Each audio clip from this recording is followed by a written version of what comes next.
We want to welcome you all into episode 25 of Trojan Talk. It's scary and surprising to think we've got it through 25 episodes here, but here we are. Start off with some talking to you guys. We have Cole Purvis today. We also have Josh Pulsifer stepping in for Jeff Christianberry, who is always willing to pinch hit for you, Zach. Yeah, who's out on vacation. We'll talk a little bit about that later. Start off with some boys lacrosse. Big win in overtime over Cape Elizabeth, 11-10. Cole, you and I did that game. Awesome. Late fourth quarter goal and then an overtime goal by Roden Flynn. Just talk a little bit about that game and what that means for the team this year. Just a huge win, and now they're a battle-tested team because they've gone through these overtime games. They had the triple overtime game versus Scarborough, and then they followed that up with the biggest win of the year over Cape. But it was the defense that made it all possible. They held Cape to their season low in goals and 10, which seems like a lot, but Cape can score a lot of goals. And their defense made it all possible in a wild ending where Cape shot the ball and it went out of bounds with like 10 seconds left, and then a really clutch goal by Ethan LeBlanc to take it himself with 7 seconds left and score. And it was just a crazy game. A lot of clutch plays. I don't know if they can do that again. They needed a lot of heroics to do it, but we'll see. Yeah.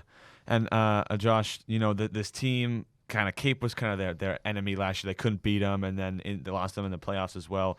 What do you think this means for TA overall going towards the playoffs, knowing that they can beat any team? I think it's a huge momentum boost.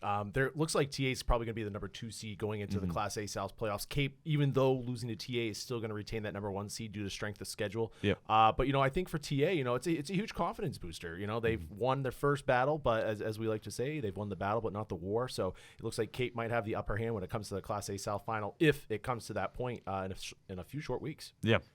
We'll talk about some girls lax as well. The 16-5 dominant win, we had that one on TATV over Biddeford. Coming in, Biddeford had the better record. They got a nice win. They're 6-4. Looking towards the playoffs right now, TA girls right in the middle. Do you guys think that they have a good chance, in the playoffs to kind of make a run or win a couple of playoff games? They're still in that second tier, but these blowout wins are really, really encouraging. The way that they've been playing, winning by 11 goals, and I think if Morgan Bolduc and Grace Verano can keep doing their thing and just scoring so many goals, Bolduc had 6 the last game. If they can carry them, they can pull off an upset in the playoffs. So it'll be exciting to see how far they go. Absolutely. I mean, they can only play the schedule that they're given. So Yeah. I mean, they're winning the games right now. So again, they got a big one tonight against Falmouth here in their senior night / blackout game. So that's going to be a big one to look forward to, and will kind of be a litmus test to see where the team stands here heading into the playoffs. Yeah. We'll finish it up by talking about some tennis. Tennis is now the SMAA champions. They went 12-0 this season, and then I know yesterday as well they just did I think Danny Menard and I forget the other players. Eduardo. They won the doubles tournament, and they were playing TA, so it didn't really matter who won. But just an overall great season from them. Cole, I know you're on the tennis team. What is the feeling going into the playoffs, which will start next Thursday? Well, it's a big accomplishment to go 12-0 and win the SMAA. To be honest, I don't even know what it's called, what we won, but but we were the best team in the regular season, so that's good. But we are missing some kids that are going back home, so that's really unfortunate. I just learned about that, like last week, so that's tough, and some guys are gonna have to step up, including me, and we'll see how far we can go. It's gonna be tough to beat Kenny Bunk without some of our best players, but we had a great regular season, and I think that's something to be proud of. Yeah, definitely a great overall season, and tennis is one of the highlights of this spring season. We'll finish it up by just letting you know we have, at this point, I don't know if the next episode, one that will be next week, but tonight we have girls lacrosse at home versus Falmouth at 7 p.m. We also have boys lacrosse versus Bonnie Eagle at 7 p.m. on Tuesday, which is their senior night, and that'll wrap up the regular season, and we'll have some playoff games on TATV, hopefully in the next couple of weeks. I know that the way it works is that both boys and girls lacrosse would have home games until like the finals, so we could have a lot of games on TATV. We're going to be busy here this spring season. June's going to be a busy month for us. Yep. But with that, we'll switch over to the professional side of sports. We have talk about some Celtics winning Game 5. Now Game 6 is tonight. Big game at home. Celtics get a nice win. That first half was close in Game 5. Second half, not as close. Derek White and Jaylen Brown were my highlights from that game. Just want to get your guys' thoughts going to Game 6. Do you think the Celtics can win it? What do you think this means for the team getting closer to the finals? The Heat are they don't have a scorer. They can't finish inside with Rob Williams back, who's been a huge difference maker. Bam Adebayo, he's going to have to do something tonight. I mean, he's been completely shut down by Rob Williams. It's It's more about the Heat and just the little confidence that I have in them, and it's a little annoying as somebody that doesn't like the Celtics. But, I mean, it's going to be a great finals if it's Celtics-Warriors, and we'll talk about that next week. But, yeah, I think the Celtics will close it out tonight. I would be shocked if they didn't. Yeah, I think they close it out tonight. I saw a really interesting stat on Twitter yesterday, which was in the regular season, the Heat's 3 lowest field goal percentage games out of 82 games were all against the Celtics. Yeah. So I think, this, kind of statistical analysis, if you look back at it, this isn't really shocking. The Celtics just match up really well with the Heat. And in the NBA, sometimes it's just about matchups. Yep. And as Cole said, the Heat just don't have a dedicated scorer. Something's going on with Jimmy Butler. He sat out the second half of one game already this series. He was their go-to guy as it was. Kyle Lowry's coming back from a really long absence. He doesn't look like he's fully back 100%. And as Cole said, too, about Bam, it's like he had a great game, but then he has off games. So it's like if he's unpredictable again tonight, I look for the Celtics to roll. Yeah, and they need go to the finals. They need Tyler Hero back, and they need him to do something big tonight to give him a spark. It's gonna be an interesting Game 6. I think in Boston. I think Boston has. I don't think that's much of a question. But I want to have a crowd in Boston. I know. Yeah. Right. Yeah. I want to talk a little bit about the Celtics a little more about this time more on the injury side. I know that throughout the first, even like the 3 series, we haven't had Marcus Smart some games. We haven't had Robert Williams some games. And I want to ask you this question. This is kind of an odd question, but do you think that the Celtics still being able to win without Rob Williams and Marcus Smart? Do you think that says good things about Tatum and Brown and the team without them, or do you think that says bad things about Marcus Smart and Rob Williams aren't really needed? I think it just speaks to the Celtics' depth. They can overcome injuries to significant starters. I don't think it's a bad thing necessarily. And like you said, it does make Tatum and Brown have to elevate their games a little bit. And certainly, I think they've risen to the occasion throughout the playoffs so far. They've definitely had, I think, the toughest 3 series of the entire playoffs of any team in the NBA. Going through the Nets, who again had their issues but were still very talented. Milwaukee, again, the reigning NBA champs who had been there, done it before, and have arguably the best player in the NBA. And now again taking it to the Heat here, who had home court advantage and the #1 seed. And again, throughout all 3 series, they've been very convincing. I think it just kind of speaks to their depth and that they can roll 8, 9 guys in the lineup, and really not skip a beat.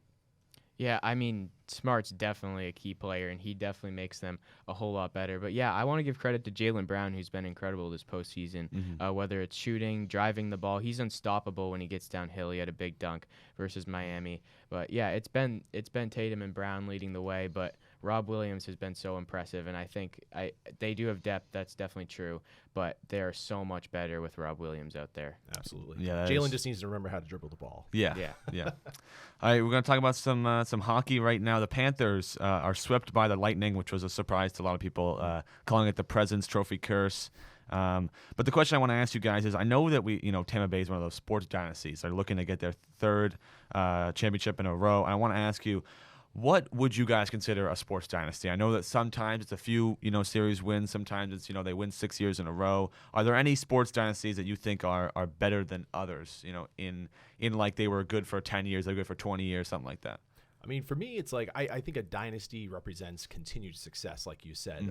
I wouldn't measure it over necessarily a 3 to 5 year period. Some might, but using obviously the most recent dynasty, quote unquote, here is the Patriots. They had a really strong 20-year run with Tom Brady. I think even though they didn't win it every year, that's a 20-year run of dynasty. And certainly they had little pockets of dynasties in between. From 01 to 04, they won 3 out of 4 Super Bowls. I think Tampa Bay Lightning here have a really good chance to be the next sports dynasty. If they win this year, which looks like they are. Maybe not, but I think there's obviously the Oilers are going to have something to say about it. But if Tampa Bay can pull it off, 3 in a row, that is absolutely a dynasty. Yeah, cool. I mean, you think about Jordan's Bulls, the Patriots. I don't know if the Warriors are there yet. I hope they can, but yeah, those are the real dynasties. And I think people get mad at Tampa Bay for going out and paying for players, but I mean, I would too. It's kind of like what the Rams are doing, what the Dodgers are doing. So it'll be interesting to see if they can win 3 in a row. That would be wild here. 3 years in a row, the Lightning win. But yeah, it's only happened one time. I think it was the Islanders in the early '80s, and that was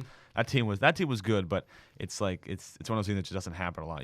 Twice is good, but 3 times is crazy. Yeah. All right. We also have the Warriors won last night. Cole, we all know here you're a big Warriors fan. Just tell us about that game and what you think this final is going to be for the Warriors. Well, if we flash back to 2019, it was a very painful loss to the Raptors, and I thought seeing Steph and Draymond on the floor, knowing it was over, I thought that was it for their run, but they're back. And I mean, it's so impressive that they retooled. You can just say, well, they were injured and they just had to get healthy again. But I mean, they have the best GM in the NBA. To be able to draft Jordan Poole, bring in Andrew Wiggins, who's carved out quite a role for himself. He was arguably the best player in this series at times with his defense on Luka. And his scoring. And Klay Thompson, he is not washed. He can still play and shoot the three. He had 32 last night. Of course, he's not going to be consistent, but he can give you those vintage games, and he's still a good defender. He hasn't really lost that much. He's not an all-star, but I've been so impressed with Klay and guys like Kevon Looney, Moses Moody, the rookie, who had a great game last night. It's just so impressive how they've been able to retool, and they're back. I mean, I cannot believe I thought the run was over, but it's not, and I could not be happier. What do you say to those people, Cole, that said that the Warriors may have gotten an easy matchup in the conference finals versus the Mavs? Well, Dallas completely dismantled Phoenix in Game 7, and I would have liked to have seen how a Golden State-Phoenix matchup went, but Golden State handled them easily. I mean, they're going to play who's in front of them, and they beat the Nuggets in 5, they beat the Grizzlies in 6, who are still a good team even without Ja, and then they beat the Mavs so easily. I mean, they were so much better than the Mavs, so I mean, yeah, it was a little bit of an easy schedule, but we're going to play who's in front of us, and we dominated them. It's not like these teams had us on the ropes at all. It was easy the whole way. I know we said we would talk about the finals preview next week, but I want to get you guys' quick thoughts. If you had to pick a series win, Warriors, Celtics, what do you get? Who wins and how many games? I'm going with the Warriors, of course. I can't pick against them. How many games?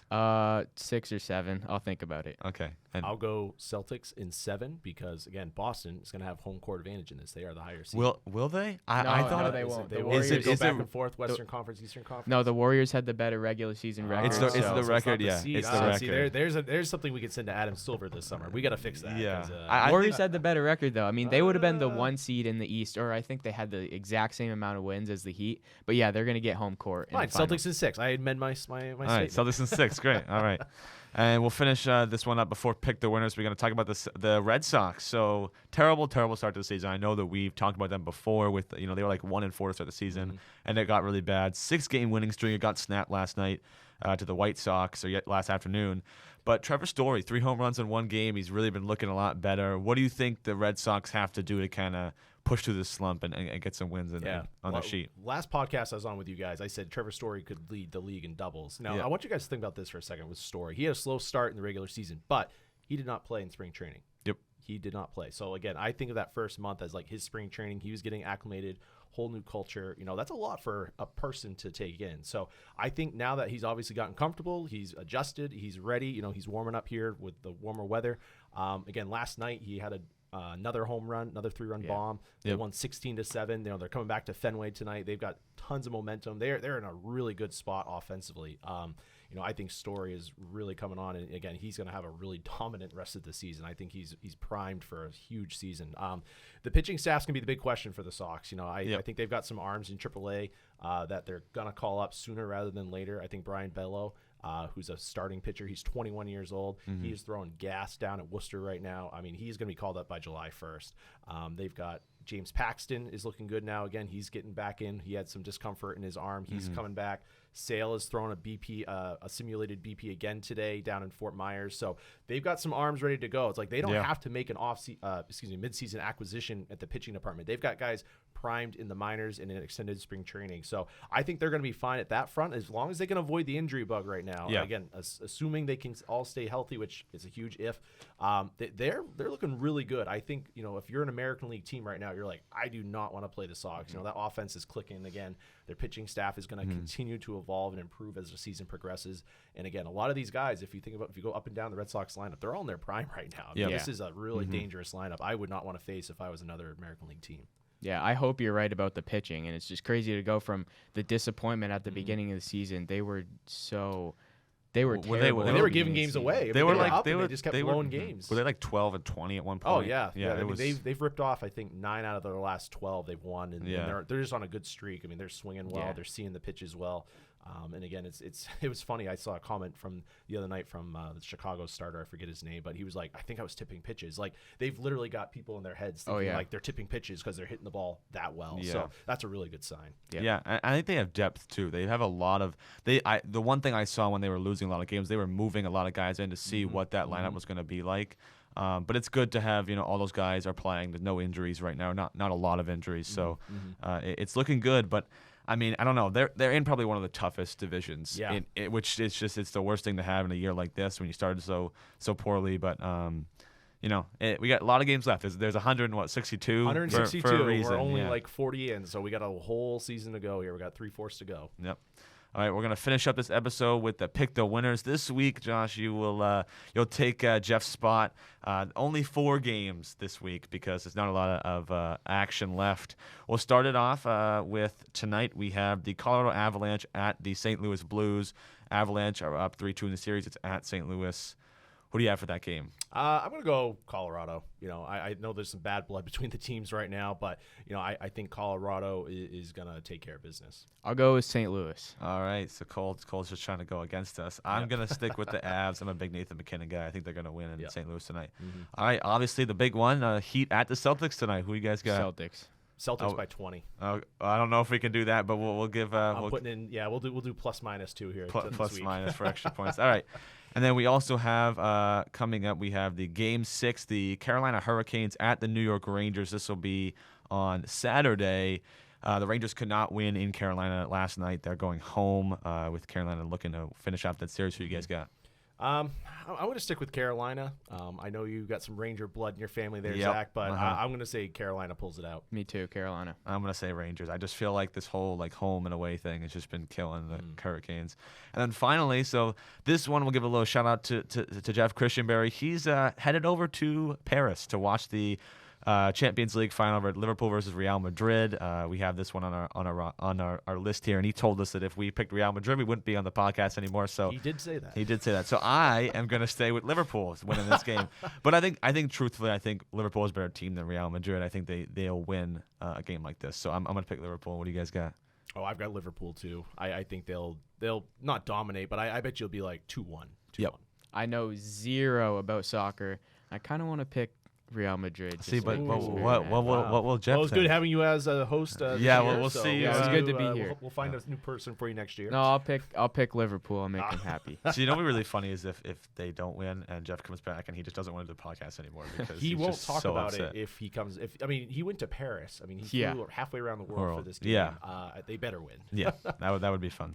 All right, well that's gonna do it for episode 25. I know it was a little shorter than usual, but we'll have definitely big finals preview next week and hopefully some playoff TA sports talk for the spring. So I want to thank you all for watching episode 25, and we'll see you all next week.